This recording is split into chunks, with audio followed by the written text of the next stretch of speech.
Great. Welcome to the Hacking for Diplomacy informational webinar. I'm Shahzad. I'm one of the TAs for the class. I'm here with Sam, another TA for the class. We're really excited to have everyone joining us today. Just some quick logistical information before we get started. We'll be having a Q&A portion at the end of the seminar where you can send in your questions.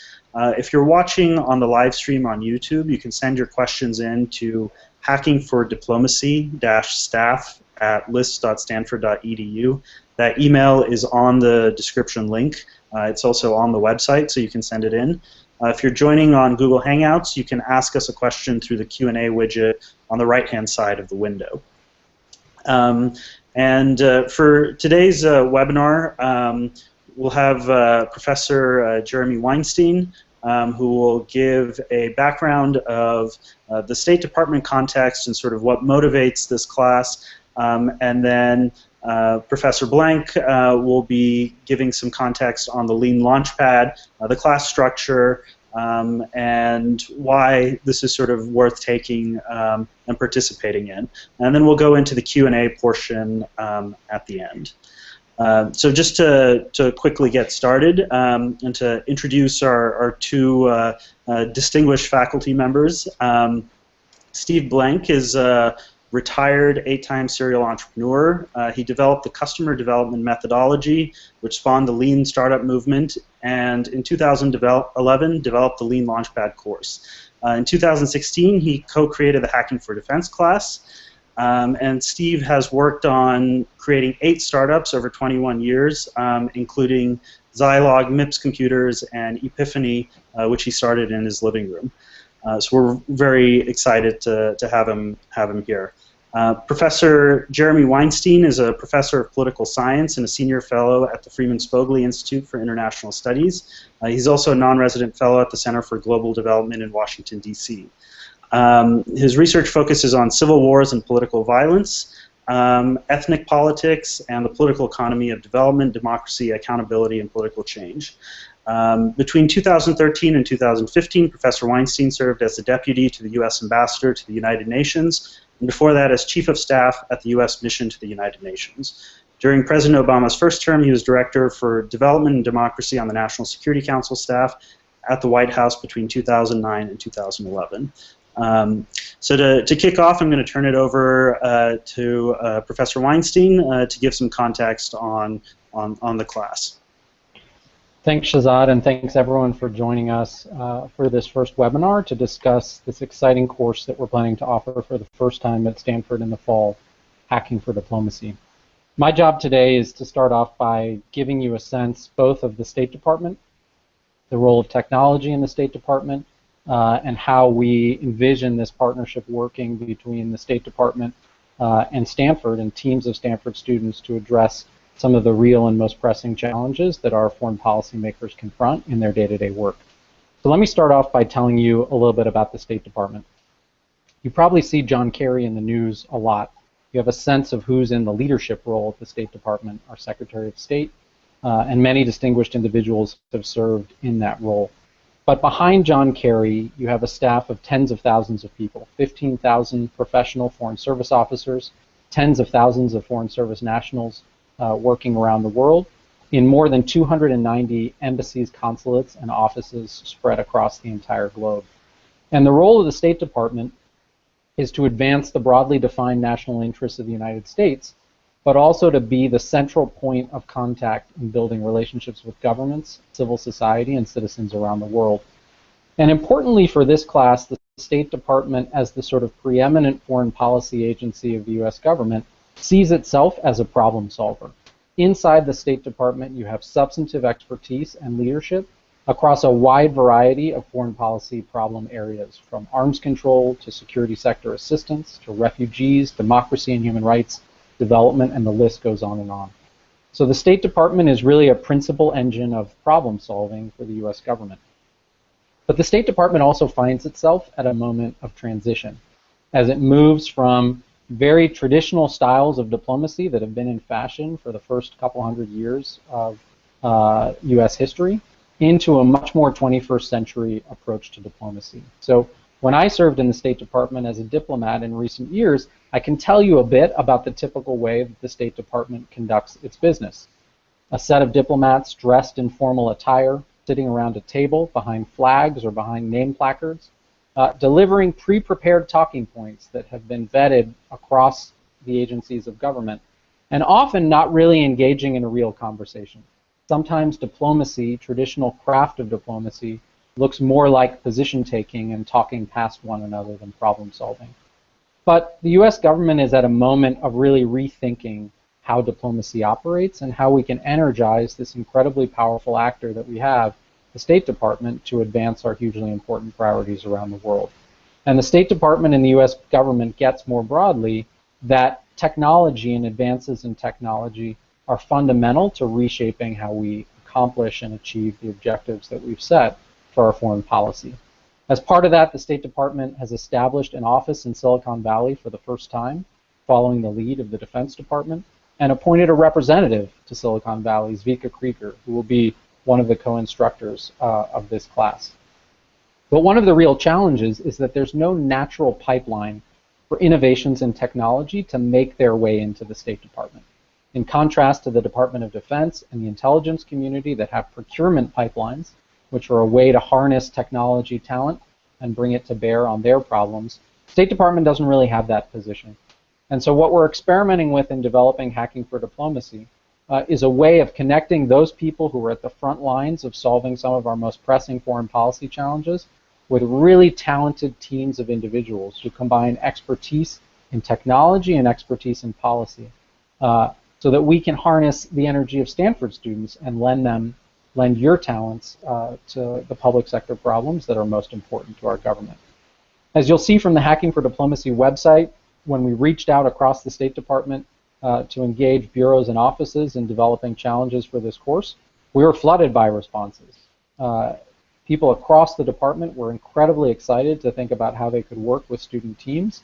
And what you'll see are very specific and detailed and concrete descriptions of challenge sets that range from fighting corruption to helping refugees with integration in Europe to delivering humanitarian assistance in some of the most difficult conflict zones in the world, to finding ways to more effectively detect dirty bombs, to combat human trafficking, to fight extremism online, and the list goes on and on. And you'll see in the descriptions that have come forward from our State Department bureaus and offices that they're very specific about the foreign policy priority that they want to address, the challenges that they face in executing on that priority, and some initial hypotheses that they have about where advances in technology might help them solve the problem. Your role is to figure out whether they've got the problem right and to think through and test possible approaches to solving the problem. We have set up this course so that you'll have an energized set of sponsors on the side of the State Department tasked to work with your team over the course of the quarter. They'll be your guide in exploring the problem and developing the network you need to develop solutions. You'll see videos from the problem sponsors in the coming weeks, and they'll meet with you via phone weekly as you develop your work on the project. And to get you started, once you are admitted to the class, they'll provide you with a list of the first 10 interviews that you'll carry out to really more deeply understand your problem set. The last thing I'd say in terms of what you're going to learn about foreign policy making and not just entrepreneurship in the course of this quarter, you're going to figure out and learn how to use the State Department and our foreign policy apparatus as an engine for achieving positive change in the world on some of the most critical concerns that we confront. You'll find that the State Department is often a convener. It's an organization that sees problems in the world and tries to figure out the right people to bring together. And your partners on the inside, you'll come to understand, are real catalysts for energizing action, not just inside government, but among a multitude of stakeholders in the corporate sector, in the philanthropic sector, in other governments around the world.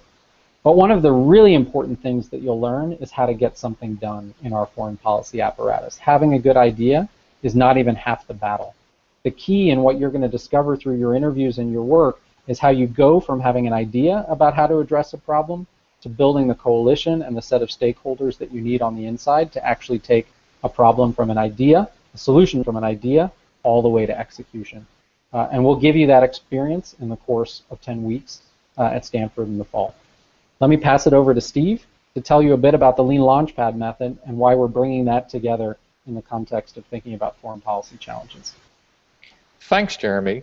The Lean Launchpad method's pretty simple. Basically, we start with the idea that there are no facts inside your building or inside your classroom, and you need to get out. If you remember, you're starting with ideas and problems that are coming from sponsors in the State Department. And you and your team, and the class is organized around teams of 4, will start talking to those sponsors and building something called the Mission Model Canvas, which is a framework we use to allow you to kind of articulate and summarize all the hypotheses you might have about who the users, the beneficiaries, the customers for those problems might be. And then once you understand the problem, what is it that you would do to solve that problem? Would you build a website, an app, a tool? Is it a policy paper? And then how do you measure success? What is mission achievement? And then kind of interesting is how will you deploy that solution? It's one thing to have a great demo, but it turns out the State Department has more demos than they need.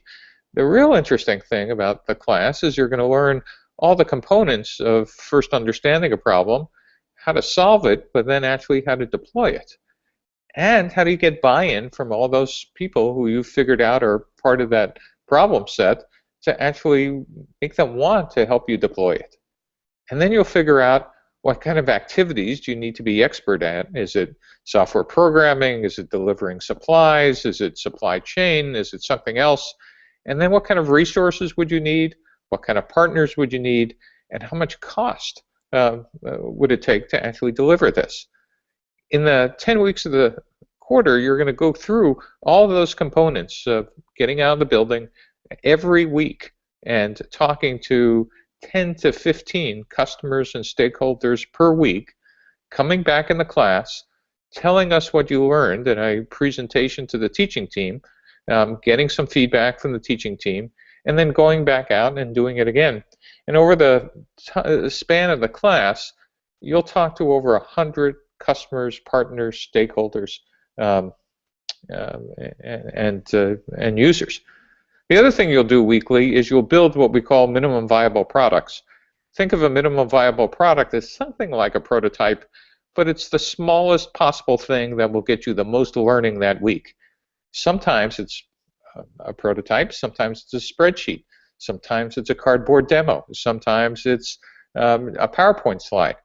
But every week you're going to build another MVP, minimum viable product, based on what you think you need to learn outside the building. And you'll come back and report on how did users and stakeholders, etc., react to your MVP. And at the end of the class, you have built 8 to 10 MVPs, spoke to over 100 stakeholders, users, and partners, and almost always your initial understanding of the problem, and often your sponsor's initial understanding of the problem, actually evolves as you start working through problem solution sets throughout the class. So that's the brief framework of the Lean methodology. You might have heard this called the Lean Startup. It's how Silicon Valley entrepreneurs now build startups. The Lean Startup class called the Lean Launchpad at Stanford, MS&E 297 has been adopted by the National Science Foundation. It's called the NSF I-Core. It's how we commercialize all science in the United States. And this class uses that same exact methodology. So with that, that's the brief outline of the class. Jeremy, did I miss anything? No, that's terrific, Steve. I think lots of questions that you may have are answered on the website with respect to how to form a team, how to apply, and we'll be happy to take a set of questions that I know Shahzad has already begun to collect for the remainder of our time on the webinar. Terrific. So just a reminder, if you want to send in questions, if you're on Google Hangouts, you can use the Q&A widget on the right-hand side of your screen, or you can email in a question to hackingfordiplomacy-staff@list.stanford.edu, and that email is on the description on the YouTube page, so you can find it there. We have a couple of questions that we can go ahead and kick off with. So the first question is, do I need to be a certain major to participate in the class? Jeremy, you want me to take that? Go ahead, Steve. So the short answer is no. Yeah, but one of the things to know is that these are teams of 4 Stanford students. Given that they're going to be tackling both policy problems and developing at some point technical solutions to solve those problems, the teams generally are made up of at least 2 technical folks, whether you're engineering students or had an engineering background, and 2 from any other major. And again, if you have technical backgrounds in your major, then that's fine. But teams of 4, you apply as a team, you interview for the class as a team, but we'll take any major. The class is open to undergraduates as well, but preference is to graduate students and postdocs. The only thing I'd add, Shazad and Steve, is that as you think about constructing your team, you're looking for a couple things to be in place. One, a shared passion for the problem set or the issue that you've identified as something that you want to dedicate yourself to over the course of the quarter. The second is that you've built a team of 4 that really gives you a range of capabilities and areas of expertise that will help you tackle that problem set. And so while no major guarantees you being in this course or out of this course, the challenge in constructing a team is to think about what capabilities you need to solve the problem. And then the last thing I'd say, and our TAs can speak to this experience as well, which is just you're going to spend a lot of time with your team. And so figuring out that you have a team that can work well together and using some of your time in between now and when the applications are due at the end of the first week of shopping period is a good time to figure out whether you've found a set of people with the right capabilities and the right personalities to gel as a team that can help solve the problem. Just a follow-up to that, there was a question around someone who was interested in finding out more about how they should think about forming a team or putting together a team. So let me offer some first thoughts, Steve, but please speak to the Hacking for Defense experience as well, which I think might be relevant. So we've put up a Google Doc on the website for people to express interest and share their own capabilities. And that's even though we're in the dog days of summer and it's still August and people aren't thinking about getting back to school quite yet, this is an opportunity for you to see what individuals are out there who are interested in taking the course, what problems they're interested in, what skills they bring to the table. And we encourage you really to not only enter yourself on that Google Doc, but to start reaching out to people who are interested in the same problems that you are and beginning to have conversations about whether you might make up a team. In the course of the first week of the quarter, we will do an in-person information session. Date and time are up on the website, which will be an opportunity in the evening for you to meet other people who are interested in taking the course, and we'll have some time for mixing of teams on that Tuesday, the first week of class. And then we'll also have time for team formation the Thursday that is the first class meeting on Thursday at 4:30. With the goal being that by Saturday, teams will have formed and completed application materials to submit to the course. Steve, any particular advice you want to provide from your extensive experience in team formation? Well, I think the first thing is the one you mentioned, which is even if you have general interest, put your name on the Google Doc on the website, and then you could start at least getting feelers from others who are interested as well. And again, as Jeremy said, it's summer, but feel free to start emailing some friends at Stanford who you think might be interested in a class like this. Trust me, this is going to be probably the most interesting, and as Sam is nodding because he's been taking the class, probably one of the most exhausting classes, and probably the most rewarding that you'll take in your tenure at Stanford. It's a lot of hard work, and you will learn things that just not possible inside the classroom. So yes, I think that's the answer. And the URL for the website, guys, is Sam and Shazad? It's hackingfordiplomacy.stanford.edu. And 4 is number 4, right? Hacking number 4, diplomacy. Number 4, diplomacy.stanford.edu. Thanks. Mm-hmm. Next question. All right. So for our next question, someone asked, will this class be as product-oriented as Hacking for Defense or more consulting bent? Yeah, I think the problem sets, Jeremy, are pretty clear about the types of problems that state is giving us, and I think most of them are kind of oriented to solving these problems with technical solutions. Jeremy? Yeah, I'd say, one of the things that we asked the State Department bureaus and offices was to think about the intersection between technology and their problem set, and to offer a set of hypotheses about where product-based solutions, technical solutions, and interventions might be helpful to them in their work, in part because state doesn't really have a pipeline for generating those kinds of interventions and solutions for their problem sets. That said, from my understanding, Steve, of your work and the team's work with Hacking for Defense, part of this exercise is really going to mean understanding what the problem is and making sure that your sponsors, and in partnership with your sponsors, you've really figured out what problem needs to be solved. Often by the 3rd or 4th week of the quarter, you're going to be reshaping both your and your sponsor's understanding of exactly what you're trying to get done.